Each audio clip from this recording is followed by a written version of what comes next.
ઉર્જાને માત્ર એક સ્વરૂપમાંથી બીજા સ્વરૂપમાં રૂપાંતરિત કરી શકાય છે. શું તેને સંપત્તિમાં રૂપાંતરિત કરી શકાય? જાણવા માંગો છો કેવી રીતે? આગળ જુઓ. આ જો મારું ઇલેક્ટ્રિસિટી બિલ વધતું જ જાય છે દર મહિને. આ ફક્ત તારી જ સમસ્યા નથી, દરેકની છે. આપણે બહુ ઇલેક્ટ્રિસિટી વાપરીએ છીએ, તો મતલબ કે શું આખી જિંદગી ઇલેક્ટ્રિસિટી બિલ ભરતા રહીશું? એક સોલ્યુશન છે, પણ તે ફક્ત ઇલેક્ટ્રિસિટી સુધી મર્યાદિત નથી. તને સમગ્ર ઉર્જા ક્ષેત્રમાંથી પૈસા કમાવાની તક મળી શકે છે. એ કેવી રીતે? ICICI Prudential energy opportunity fund સાથે. આ એક ઓપન એન્ડેડ ઇક્વિટી સ્કીમ છે. આ ફંડ લાંબા ગાળે તમને સંપત્તિ બનાવવામાં મદદ કરી શકે છે. કેવી રીતે?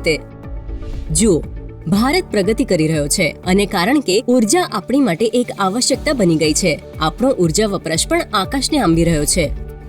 તેથી ભારતનું ઉર્જા ભવિષ્ય તેની વિકાસ ગાથા સાથે ઊંડાણપૂર્વક જોડાયેલું છે. એટલે કે ભારતનું વૈશ્વિક આર્થિક શક્તિ બનવાનું સ્વપ્ન છે, પણ વિશ્વસનીય અને પ્રચુર ઉર્જા પુરવઠા પર આધારિત છે. નવા ક્ષેત્રો પણ ઉભરી રહ્યા છે જે આ માંગને વેગ આપશે. સાથે સાથે જલવાયુ પરિવર્તન પણ ટકાઉ ઉર્જા ઉકેલોની જરૂરિયાતને વેગ આપી રહ્યું છે.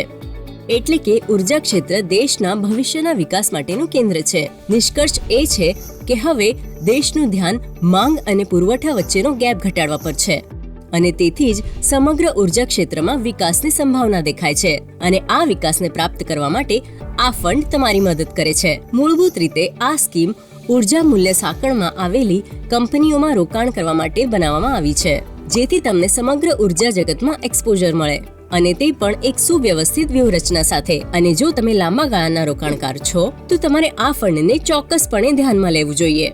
સાચું છે યાર, સાચું છે યાર. તો રાહ શેની જુઓ છો? તમારું portfolio ICICI Prudential energy opportunities fund સાથે એનર્જાઇઝ કરો. આ સ્કીમ વિશે વધુ જાણવા માટે ICICI Prudential energy opportunities fund શોધો અથવા વર્ણનમાં આપેલ લિંક પર ક્લિક કરો. અને હા, અમારી ચેનલને લાઇક, શેર અને સબસ્ક્રાઇબ કરવાનું ભૂલશો નહીં. મ્યુચ્યુઅલ ફંડ રોકાણો બજાર જોખમોના આધીન છે. તમામ સ્કીમ સંબંધિત દસ્તાવેજો ધ્યાનથી વાંચો.